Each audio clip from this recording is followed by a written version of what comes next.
Hey, what up guys? How you doing? It is Lasty here. Welcome today to a new episode of the FIFA 19 Ultimate Team Road to Glory. This is episode number 179, and in today's episode, I'm basically going to be completing nearly every day's daily puzzle SBC and then playing a couple of games at the end with a slightly changed squad. My team won't look exactly like this at the towards the end of the episode. So if you do enjoy, do me a massive favour, hit that thumbs up button. We've been down on likes lately. If we can try and get that back up over like 1,500 or something, that would be amazing. It would mean the world to me. So, in the last couple of episodes, what we obviously did was unlock the Carnival players from playing with silver players and stuff. I was able to actually sell all of my silver Brazilians for pretty much the same price. I probably lost out a little bit on tax. One or two of the players had gone up a bit, but most of them were at literally the same price or maybe a tiny bit below. So, yeah, it probably cost me a little bit to do those challenges, should I say. And then because that was done and we got like a couple of days ahead on content, what I really needed to do was not really play much FIFA. It was to just wait around and see if any of the Carnival SBCs, Icon SBCs, or like the normal Carnival like daily puzzle ones like you're seeing right here would be any good or would be worth doing. So that's what I did. Some days we got like a mega pack, and then we got a premium gold players pack. There was one day where we got a 50k pack, a rare players pack. So I've been basically just sort of tallying them up every day, seeing if I've got the stuff in my club to complete it. The one that I'm not going to do is the one that actually came out last night, which is for the USA, because you need an exactly gold squad. I don't have any gold USA players, and you need 2 USA players. There's only 9 of them on the game that are gold. It just didn't, I don't know, it seems like a very poorly worked out SBC, and it's only for a premium gold players pack, so I'll leave that one. But the rest of them I would say have been very, very good. So we got squad battles rewards, which is basically, we did it so that we could unlock that one player, right, the foot swap player. We've now got 6, which means we do have enough to complete Suso, but I was also doing a different objective. I can't remember why I was doing so much squad battles. What was the reason for that?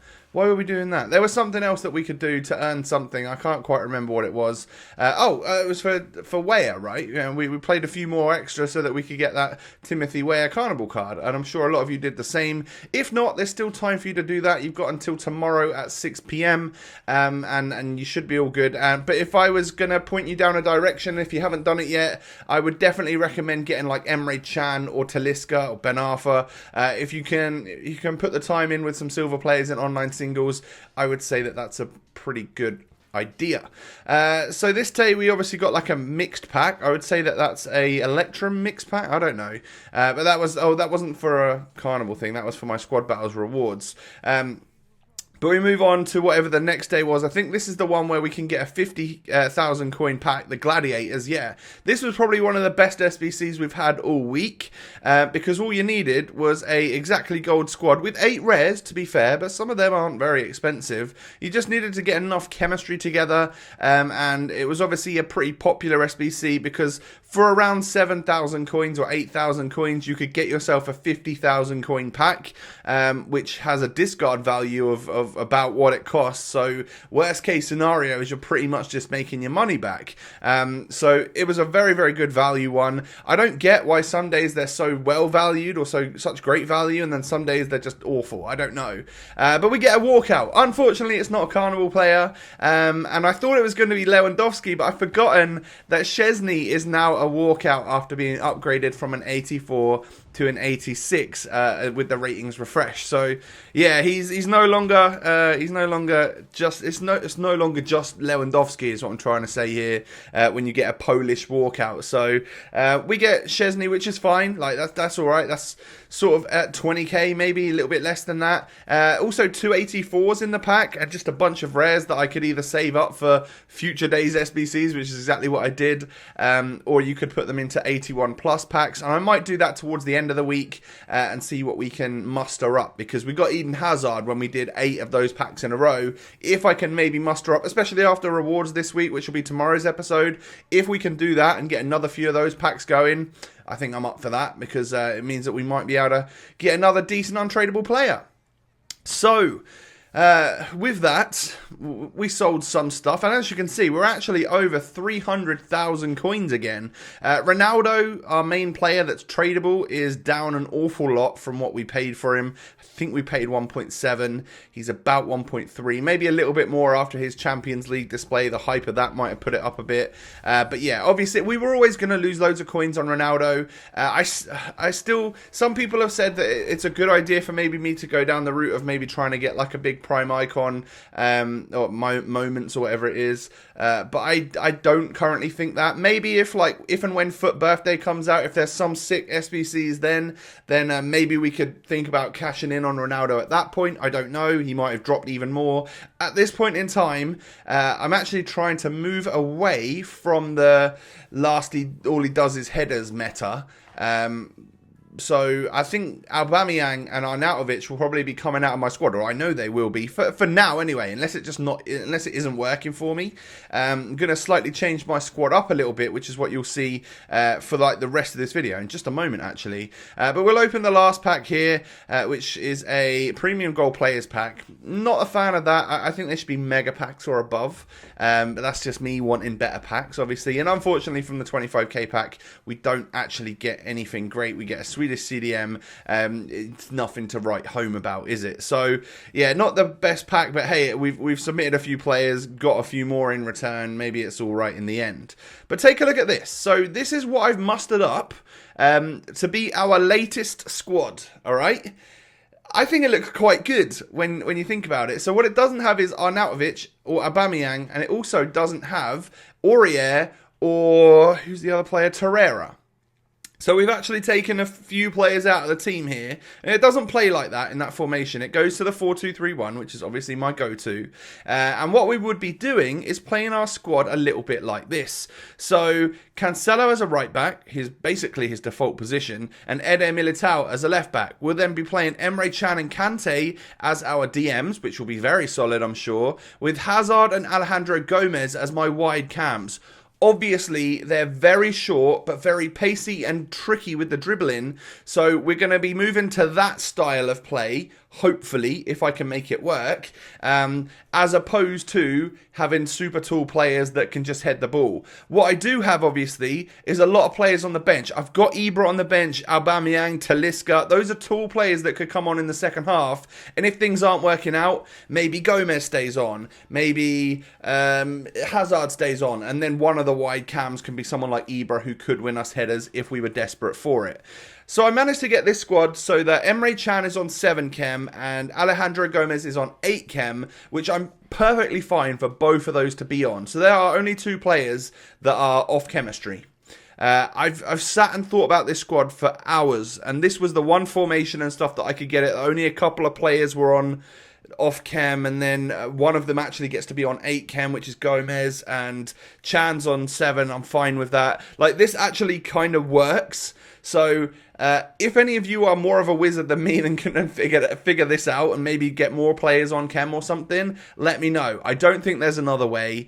But hey, I'm willing to see your suggestions. You could maybe tweet me a picture or something of a concept squad if you can figure it out. So what I decided to do was go in and play a couple Rivals matches. Now, I don't want to show you the clips from the first game because, well, I've not played Rivals in a while and I lost 5-0. But there was just proof of that right there. And the guy was literally shushing me, holding possession like I don't know. It wasn't an enjoyable experience at all. Definitely doesn't warrant being shown in the episode. But we move on to the next game here. What a squad this guy's got. 94 R9. He's got Messi. He's got all sorts of absolutely amazing players. And I thought, wow, is this what Rivals is now? Like, am I just going to get battered every single game? But we start off fairly strong. Get a couple of opportunities and stuff. Hazard plays the ball down to Nedved. Into Alejandro Gomez, who turns the defender really well and strikes. So previously I would have probably kept that ball out wide right. Tried to loft it over for a header at the back post. But we've done something a little bit different, and we've played it into Gomez, who's using his trickery, pace and dribbling and stuff, and we were able to score like that.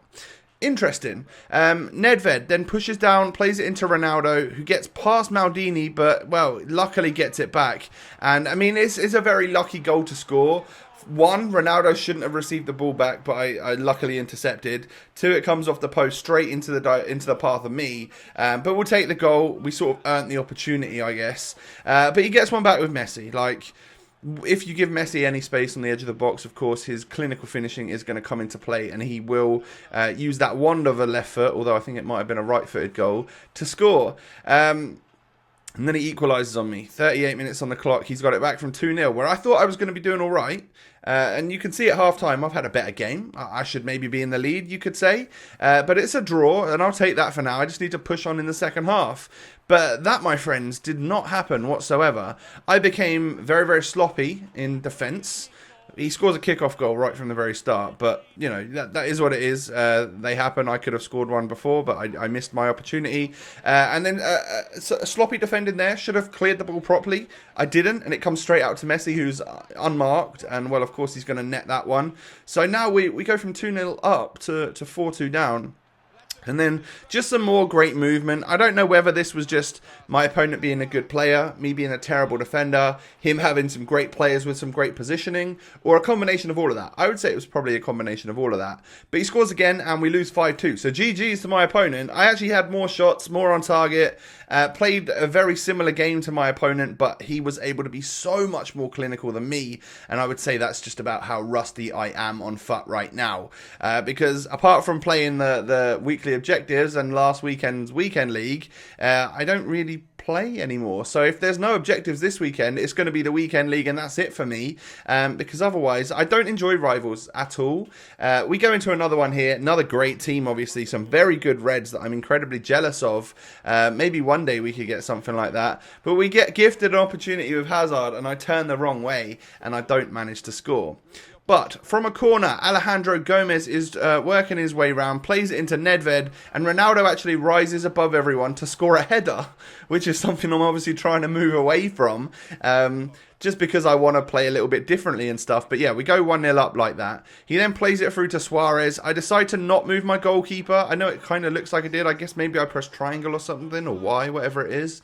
But he scores from that. I would have moved him the wrong way 100%. So from now on, I'm just going to maybe try and let my keeper do what he does. Good turn from Zlatan. Forces a good save from De Gea. And that one goes all the way out from a throw-in. But from the resulting throw, obviously you can see that Zlatan's on now. It's the second half. So I now have an aerial option should I need it, and well, Gomez whips it in, Ibra stuffs it home. I can see why I do that, because it seems to be so much more like it works a lot more than what I'm trying to do, which is dribble my way through and score nice goals. But hey, you know, you got to do what you got to do, right? So maybe the second half we can change our game style back to what we normally do should we be struggling. So I gave a penalty away and then scored it. I think it was kind of an AI given penalty. I don't recall doing what I did with David Luiz, but again, whatever. And actually, I think it was a bit of an AI goal scored by me here with David Luiz, because I was in control of Van Dijk, I'm pretty sure.